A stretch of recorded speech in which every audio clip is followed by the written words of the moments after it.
అంబేద్కర్ కోనసీమ జిల్లా ముమ్మిడివరం నియోజకవర్గం కాట్రేనికోన మండలం ప్రెసిడెంట్ గా వైసీపీకి చెందిన కోలాటి సత్యవతి ఎన్నికయ్యారు. ఎంపీపీ పాలెపు లక్ష్మి అనారోగ్యంతో మృతి చెందడంతో ఈ ఎన్నిక జరిగింది. మండలంలో మొత్తం 21 మంది ఎంపీటీసీ సభ్యులు ఉండగా ఎంపీపీ మృతి చెందగా ఒక ఎంపీటీసీ సభ్యుడు రాజీనామా చేయడంతో ప్రస్తుతం 19 మంది ఎంపీటీసీలుగా కొనసాగుతున్నారు.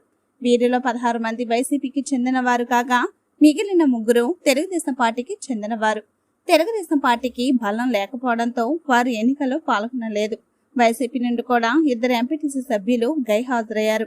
దీంతో మిగిలిన 13 మంది కోలాటి సత్యవతిని ఎంపీపీగా ఏకగ్రీవంగా ఎన్నుకున్నారు.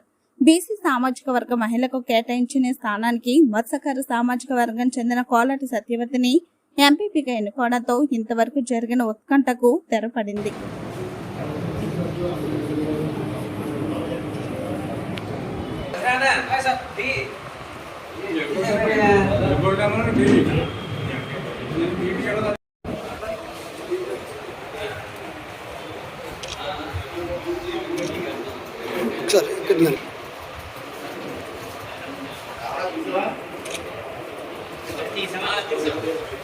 వాళ్ళకి అందరికి ఎంపీటీసీలకి అందరికీ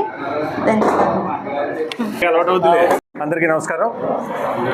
ఈరోజు కాట్రేనికోన మండలానికి సంబంధించిన ఎంపీపీకి సంబంధించిన ఎన్నిక జరగడం జరిగింది. మనందరికీ తెలిసినదే, సుమారు 3.5 సంవత్సరాలుగా ఇక్కడ చేసినటువంటి లక్ష్మీ ధర్మారావు గారు, ఎవరైతే పాలెపు లక్ష్మి గారు అనారోగ్య కారణాల వల్ల ఇటీవలే మరణించడం జరిగింది.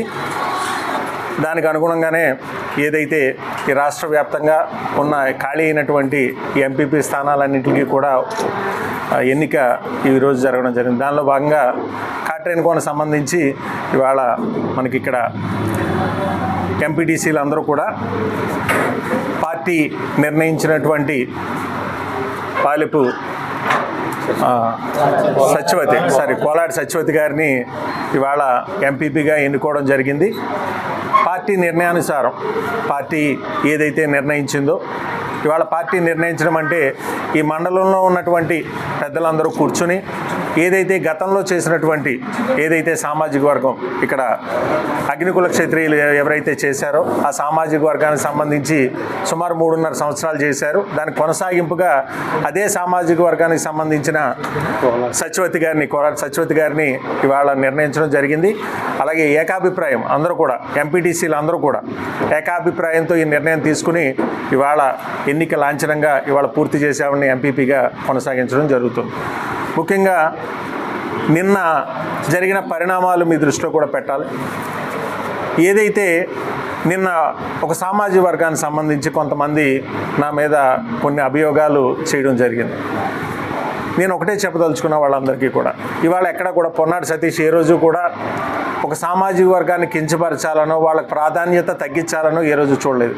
ఎందుకంటే ఎవరైతే నిన్న ఈ అభియోగాలు మోపారో వాళ్ళందరికీ ఒకటే చెప్తున్నాను నేను, ఇవాళ నా తర్వాత స్థానాన్ని ఆ సామాజిక వర్గానికి మేము కేటాయించే వాళ్ళకి సముచిత గౌరవాన్ని కూడా మేము కల్పించడం జరిగింది. దాంతోపాటు ఈ మండలానికి ఏదైతే వైస్ ఎంపీపీ ఏదైతే ఉందో ఆ సామాజిక వర్గానికి సానపోయిన నాగేశ్వరరావు కేటాయించడం జరిగింది. 3.5 సంవత్సరాలుగా ఆయనే ఎంపీపీ గారు అనారోగ్య కారణాలతో ఆవిడ ఈ సభకు రాకపోయినా ఆయనే ఈ 3.5 సంవత్సరాలుగా నడపడం జరిగింది. ఇవాళ ఏదో ఒక వ్యక్తిగతంగానో లేకపోతే సామాజిక వర్గ పరంగానో ఆశించడంలో తప్పులేదు, అడిగారు.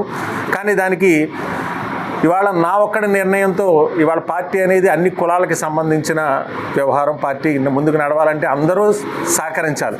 దానికి అనుగుణంగానే ఒక సమన్వయ కమిటీ అనేది ఉంటుంది. దీంట్లో అన్ని కులాలకు సంబంధించిన పెద్దలు ఉంటారు.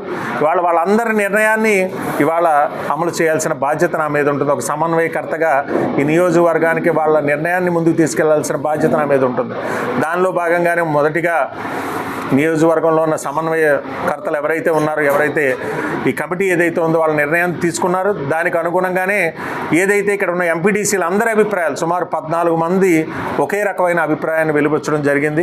ఇవాళ సుమారు 16 మంది మన పార్టీకి ఉంటే 14 మంది ఇవాళ అందరూ కూడా ఇవాళ పార్టీ నిర్ణయమే మా శిరోధార్యం అని చెప్పి పార్టీకి ఇవాళ లాయల్గా వాళ్ళందరినీ ముఖ్యంగా నేను అభినందించాలి.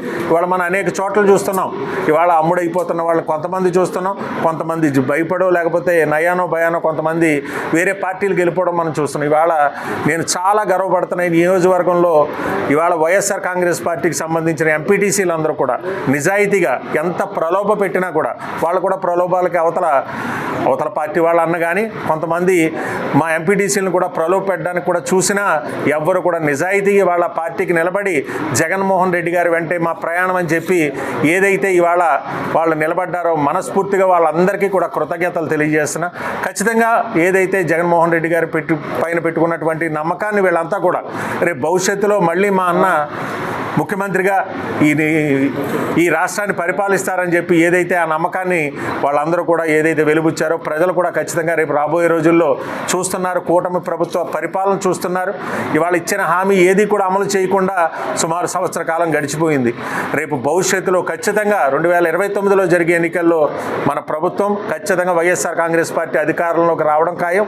ఈ సంవత్సరన్నర ఏదైతే ఎంపీపీ కాలపరిమితి ఏదైతే ఉందో ఈ సంవత్సరన్నర కూడా ఇవాళ ఈ మండలంలో ప్రజలకి సక్రమమైన పరిపాలన అందిస్తూ ఈ మండలానికి సంబంధించిన సమస్యలు పరిష్కరిస్తూ ముందుకు వెళ్ళే విధంగా ఎంపీటీసీలు కానీ గౌరవ ఎంపీపీ గారు కానీ వీళ్ళందరూ కూడా కలిసిమెలిసి ఈ మండల పరిషత్ని ముందుకు తీసుకెళ్లే విధంగా వీళ్ళందరూ కూడా ప్రయత్నం చేయాలని చెప్పి మనస్ఫూర్తిగా నేను కోరుకుంటూ జగన్ గారు ఏదైతే ఈ రాష్ట్రంలో తెలుగు రాష్ట్రాల్లో సరికొత్త ఒరవడితో ప్రతి క్షణం ప్రజాపక్షం నిలిచేందుకు minute to minute live updates తో పాలిటిక్స్ టు ఎంటర్టైన్మెంట్ ఎప్పటికప్పుడు తాజా వార్తలు సరికొత్త విశ్లేషణతో మీ ముందుకు వస్తోంది APNTS తెలుగు న్యూస్ ఛానల్.